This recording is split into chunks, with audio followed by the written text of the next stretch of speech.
Hello friends, जय श्री कृष्णा। मैं संध्या शर्मा आज मैं आपके लिए लेकर आई हूँ कुछ थोड़े से वास्तु टिप्स। वास्तु क्या है, घर का वास्तु क्या है, बहुत लोग इन बात को नहीं समझते हैं। लेकिन जिस तरह हम वर्षा में जाते हैं, एक छाता हमारे सिर पर तना हुआ होता है, वो हमें पूरा तो भीगने से नहीं बचाता, लेकिन फिर भी कुछ हद तक बारिश की बूंदों से हमें बचाने की कोशिश करता है। वास्तु बिल्कुल वही चीज है।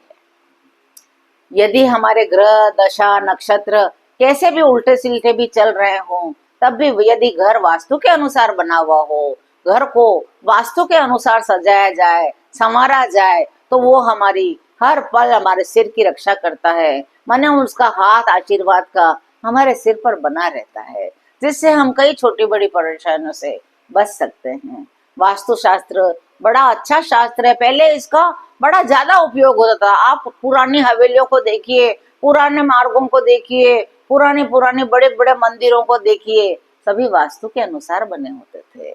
वास्तु एक तरह से मकान का वो नक्शा होता है जिसमें हमें यह पता लगता है कि हमारे घर में दिशाओं का क्या महत्व है।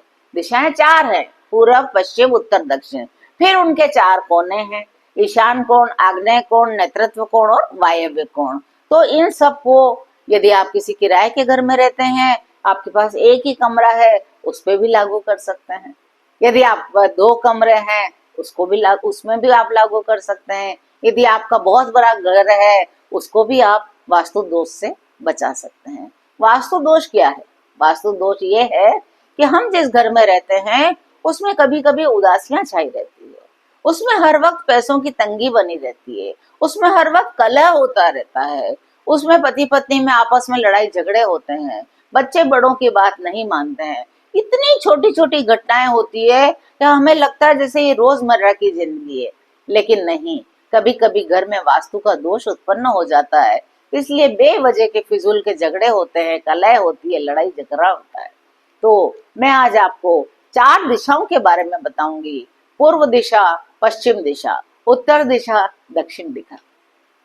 सबसे पहले हम बात करेंगे पूर्व दिशा की ओर। पूर्व दिशा बड़ी ही प्यारी दिशा मानी जाती है। सूर्य उदय होता है, पूर्व दिशा से सूर्य उदय होता है। तो सबसे पहले हम हमारे घर को ये देखें कि हमारे घर की पूर्व दिशा कौन सी है। जब हमें पता चल जाए कि यहाँ से सूरज निकलता है, तो हम ध्यान रखें जिस जगह सूरज निकलता है उस तरफ मुंह करके खड़े हो जाए।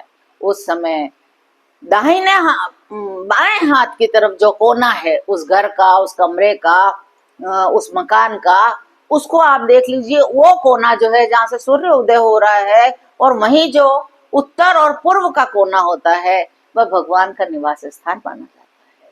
प्रत्येक घर में ऐसा मंदिर छोटा सा होना चाहिए जहाँ आपके इष्ट की मूर्ति रखी हो। आज मैं सिर्फ पूर्व दिशा के ही बारे में बात करूंगी। अगले एपिसोड में मैं आपको धीरे धीरे चारों दिशाओं के बारे में बताऊंगी।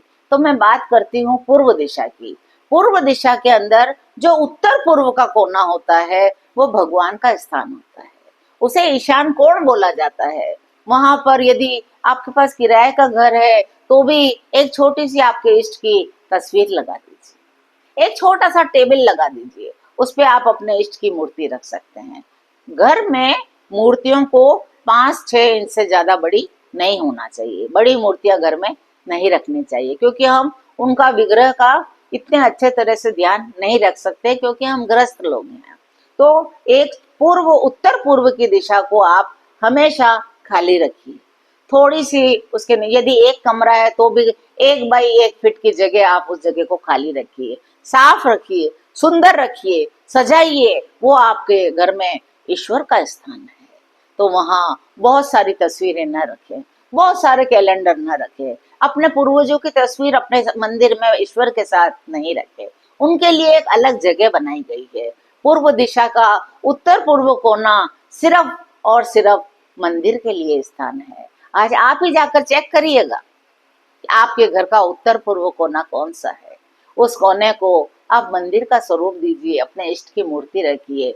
मंदिर में एक ही भगवान की एक से अधिक मूर्ति नहीं होनी चाहिए, और मूर्ति हो भी तो 6-7 इंच से ज्यादा नहीं होनी चाहिए, और 1 या 2 या 3 4 या 5, बस 5 से ज्यादा मंदिर में पूजा के लिए तस्वीरें वगैरह नहीं रखनी चाहिए।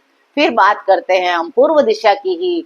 पूर्व दिशा का जो दक्षिण पूर्व कोना है, उत्तर पूर्व कोना हो गया ईशान कोण, और दक्षिण पूर्व कोना हो गया उसका आग्नेय कोण। आग्नेय कोण का अर्थ होता है जहाँ अग्नि देवता निवास करते हैं, वहां हम रसोई बना सकते हैं। चाहे एक ही कमरे का घर क्यों न हो, हम उसको इसी हिसाब से व्यवस्थित कर सकते हैं। उस कोने के अंदर गैस का चूल्हा रखें, स्टोव रखें, सिगड़ी रखें, जो भी रखें वो वहां रखें। कहाँ? दक्षिण पूर्व के कोने की तरफ। पीने का पानी हमेशा उत्तर दिशा की ओर रखें। तो आज मैं सिर्फ 2 ही बातों पे जोर दूंगी। एक, भगवान का स्थान, जिसके वहां कोई झाड़ू नहीं रखना है, चप्पल नहीं रखना है, कोई सामान नहीं रखना है, कोई भारी वजन नहीं रखना है। वहां सिर्फ बड़ा घर हो तो उस कमरे को आप ईश्वर के लिए छोड़ दीजिए, मंदिर बना दीजिए। छोटा घर हो तो उसमें एक कोना ऐसा जरूर बनाइए, उत्तर पूर्व के कोने को आप अपने घर का मंदिर बनाइए। उसमें एक पर्दा लगा दीजिए ताकि आप उसके अंदर यदि सोते हैं, बैठते हैं, खाते हैं तो भगवान आराम से सेफली बैठे रहें। सुबह शाम उनकी आरती करिए, पूजा करिए, शंख बजाइए, घंटी बजाइए। जो कुछ आप खाते हैं पहले ईश्वर को अर्पण करिए, देखिए फिर वो प्रसाद बन जाएगा। उससे आपकी बुद्धि शुद्ध हो जाएगी, निर्मल हो जाएगी। फिर आपको किसी तरह की चिंता करने की कोई जरूरत नहीं है। ईश्वर को अपना निवास स्थान जरूर दीजिए। रसोई को पूर्व दक्षिण की दिशा में बनाइए, गैस की टंकी वहीं रखिए। आप चाहें तो दक्षिण दिशा में वॉशिंग मशीन भी रख सकते हैं। आप चाहें तो पूर्व दिशा के अंदर गैस के चूल्हे को हमेशा पूर्व दिशा की ओर रखकर खाना बनाइए, या फिर उत्तर की ओर रखकर खाना बनाइए। आपका मुंह या तो पूर्व की ओर होना चाहिए या उत्तर की ओर होना चाहिए। दक्षिण और पश्चिम में आपका गैस का चूल्हा नहीं होना चाहिए। वो खाने का जो आप खाना बनाएंगे उसका कोई आनंद ही नहीं आएगा, क्योंकि घर में सबके दिमाग चिड़चिड़े हो जाएंगे। तो वास्तु का बड़ा ध्यान रखिए। आज के अंक में मैं 2 ही विषय पर बात करूंगी, पूर्व उत्तर पूर्व कोना और दक्षिण पूर्व कोना। अगले एपिसोड में मैं आपको बताऊंगी पश्चिम उत्तर कोना और दक्षिण पश्चिम कोना, उसमें हमें क्या करना होगा। वास्तु का ध्यान रखिए। वास्तु बड़ी सुंदर चीज होती है।